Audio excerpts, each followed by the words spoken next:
démocratie. Il s'agit d'une lecture historique des événements du 16 février. Il m'a été donc demandé de faire cette lecture-là. Pourquoi cette marche a eu lieu? Qui en étaient les instigateurs?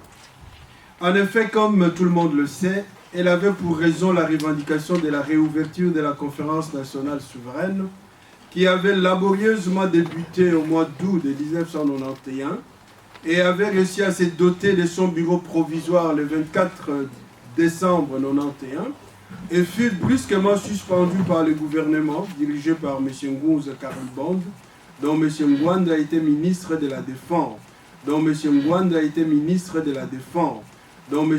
Mwanda a été ministre de la Défense, dont M. Mwanda a été ministre de la Défense, dont M. Mwanda a été ministre de la Défense, dont M. Mwanda a été ministre de la Défense, dont M. Mwanda a été ministre de la Défense, le 19 janvier 1992.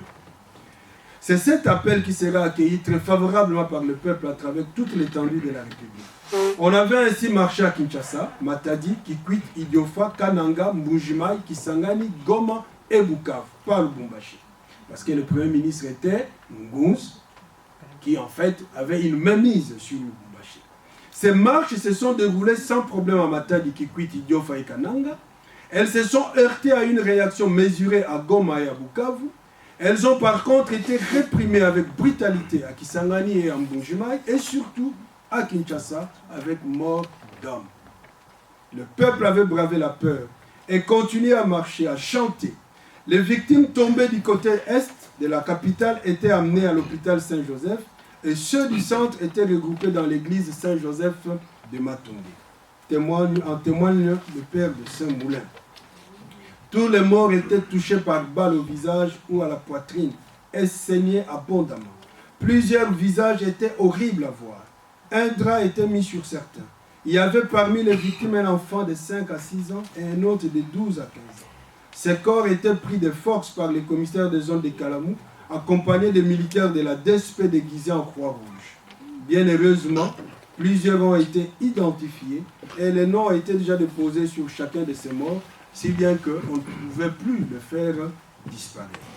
Ces dimanches-là, le sang de personnes innocentes manifestant dans les rues de Kinshasa a été gratuitement versé. Les chrétiens en prière ont été agressés.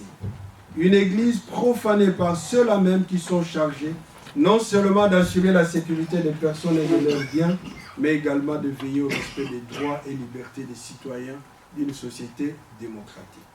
Au total, plusieurs recherches bien poussées ont établi 37 morts, dont 11 n'ont pas été identifiés. Je vous invite à honorer ces personnes en nous mettant debout. Après chaque nom cité, je vous prie de répondre « Mort pour la patrie ». Kondi Masela. Mort pour la patrie. Mpongo Masire. Mort pour la patrie. Kusangi Suzanne. Mort pour la patrie. Kabongo Mbui. Mort pour la patrie. Mabika Chimanga. Mort pour la patrie. Njolo Mukoko. Mort pour la patrie. Mpoi Katumba. Mort pour la patrie. Hippolyte Mpoyo. Mort pour la patrie. Djengane. Mort pour la patrie. Mangala Bona. Mort pour la patrie. Kwati Boyona.